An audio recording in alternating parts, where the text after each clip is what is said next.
નમસ્કાર દોસ્તો, શાંતિશ્રમ ન્યૂઝમાં આપનું સ્વાગત છે।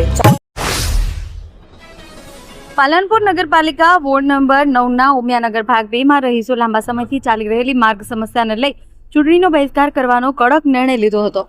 પાલનપુરના જૂના લક્ષ્મીપુરા વિસ્તારમાં આવેલા ઉમિયાનગરમાં રહીશો છેલ્લા 2-3 વર્ષથી ગંભીર સમસ્યાનો સામનો કરી રહ્યા છે।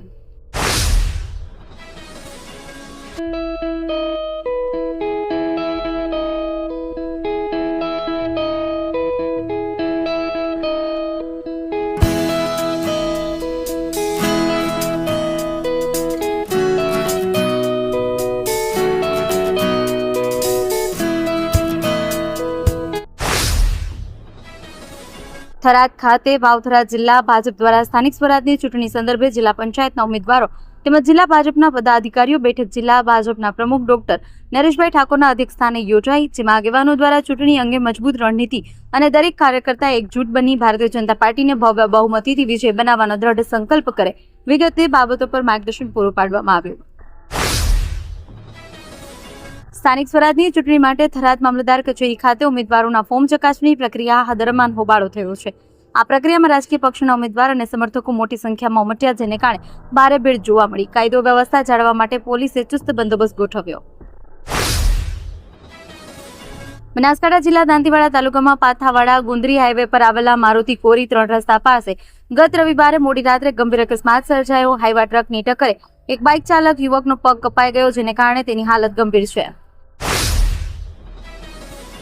સ્થાનિક સ્વરાજની ચૂંટણીઓને ધ્યાનમાં રાખી પોલીસ તંત્ર સક્રિય બન્યું છે। ભાભર નગરપાલિકા, તાલુકા પંચાયત, જિલ્લા પંચાયતની બેઠકો માટે યોજાનારી ચૂંટણી પૂર્વે કાયદો વ્યવસ્થા જાળવવા માટે પોલીસ દ્વારા સઘન પેટ્રોલિંગ શરૂ કરવામાં આવ્યું છે। ભાભર પીઆઈ એચ.એલ. જોશીના નેતૃત્વ હેઠળ ચૂંટણી પૂર્વેની તમામ તૈયારીઓ પૂર્ણ કરી લેવામાં આવી છે। ભાભર દિયોદર 3 રસ્તા હાઈવે સર્કલ પાસે રોડની કામગીરીના કારણે અંડરગ્રાઉન્ડ ગટરના પાણીમાં 1 માસથી નિકાલ ન થતા ગટરના ગંદા પાણી ચેમ્બરમાંથી ઉભરાઈને રસ્તા પર વહેતા રોગચાળાનો ભય ફેલાઈ રહ્યો છે। રહીશો 1 માસથી વારંવાર રજૂઆતો કરવા છતાં કોઈ સાંભળતું નથી। Simco sunlight paints, Simco sunlight paints કવિન સાફ્ટર મશીનથી કલર બનાવનાર નવીન ઘરને સુશોભિત કરવા એકવાર અવશ્ય મુલાકાત લો।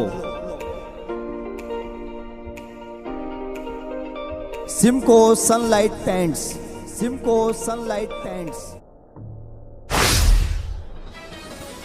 એસટી બસમાં મુસાફરી કરતા દિવ્યાંગ મુસાફરો માટે ડીજી લોકરમાં દિવ્યાંગ પાસે માન્યતા મળતા પાસ ખોવાઈ જવાથી કે નુકસાન થવાની સમસ્યાનો કાયમી ઉકેલ મળશે અને મુસાફરો હવે સરળતાથી મોબાઈલમાં જ ડિજિટલ પાસ બનાવી શકશે।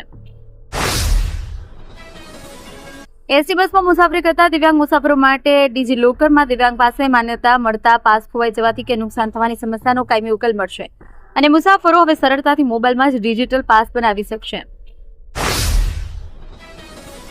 પાલનપુર તાલુકાના આત્રોલી ગામમાં 2 સગા ભાઈઓના માત્ર 24 કલાકના અંતરમાં થયેલા અવસાનથી સમગ્ર ગામ અને આસપાસના પંથકમાં શોકની લાગણી વ્યાપી ગઈ છે। જીવનભર એકબીજાના સાથી રહેતા ભાઈઓએ અંતિમ વિદાયનો માર્ગ પણ લગભગ સાથે પસંદ કરતા ઘટના ગામ લોકો માટે ભાવુક ક્ષણ બની ગઈ છે। વાવ રિક્ષા એસોસિએશન દ્વારા શાળા નંબર 2 વાવના ધોરણ 8ના વિદ્યાર્થીઓ માટે વિદાય સમારંભનું આયોજન કરવામાં આવ્યું હતું। આ પ્રસંગે વિદ્યાર્થીઓને તેમના આગામી અભ્યાસક્રમ અને ઉજ્જવળ ભવિષ્ય માટે પ્રોત્સાહન આપવાના હેતુથી નોટબુક અને બોલપેનની ભેટ આપવામાં આવી હતી।